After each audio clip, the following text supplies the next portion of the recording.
Hello మామస్, అందరికి welcome back to my channel. మీ అందరికి తెలిసినట్టే మనకాడైతే వెమ్లవాడలో దుర్గమాత ఆగమనులు ఉన్నాయి మామ. దుర్గమాత ఆగమనులు అంటే ఎట్లుంటాయి అంటే వెమ్లవాడలో కంప్లీట్ వినాయకుడిని అయితే ఎట్లా పెట్టిరు అదే టైప్లో మనకు దుర్గమాత ఆగమనులు అయితే ఇక్కడ ఉంటాయి మామ.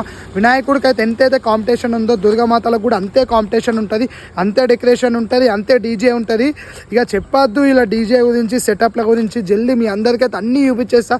జల్దీ ఛానల్ని సబ్స్క్రైబ్ చేసి సపోర్ట్ చేసుకో మామ. మీ ఊర్లో ఎట్లా ఆగమని చేస్తుందో జల్దీ కామెంట్ చేసేసే మామ. ఎక్కడైనా ఇటువంటి ఆగమని చూసి ఉంటే నువ్వు కూడా కామెంట్ చేసేసే. నేను మళ్ళీ చెప్తున్నా, వెమ్లవాడ ఆగమన్ అంటే నిమజ్జనంతో సమానం చేస్తారు. నేను ఫస్ట్ చెప్పిన గణపతి అప్పుడే మామ, గణపతి ఆగమన్ అంటేనే నిమజ్జనం లెక్క అని. ఇప్పుడు కూడా అంతే, దుర్గామాత ఆగమన్ ఉంది, సేమ్ నిమజ్జనం లెక్కనే అవుతుంది. నువ్వు అక్కడ చూడొచ్చు, ఒక సౌండ్ నేను అంతే.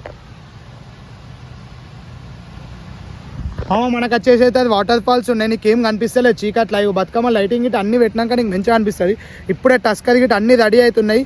మీకైతే కంప్లీట్ చూపించేస్తా. వీడియోని అయితే జల్దీ లాస్ట్ వరకు చూసి ఛానల్ అయితే సబ్స్క్రైబ్ చేసుకో.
మామ ఇప్పుడే టస్కర్ వీడియో అయితే చూసిరు కదా మామ. టస్కర్దే కాదు మామ, నీకు ఫస్ట్ చెప్పిన వెమ్లవాడ గణపతి ఆగమన్ అప్పుడే నిమజ్జనంలాగా చేస్తారు. అటువంటి దుర్గామాత ఎట్లా చేస్తారు మామ, సేమ్ నిమజ్జనమే అనుకుంటావు. లైన్ చూపించేస్తా, ఇట్లా ఎక్కడేం చేస్తే జల్దీ కామెంట్ చేసేసే మామ. లైన్ అయితే చూడు మామ ఎట్లుందో.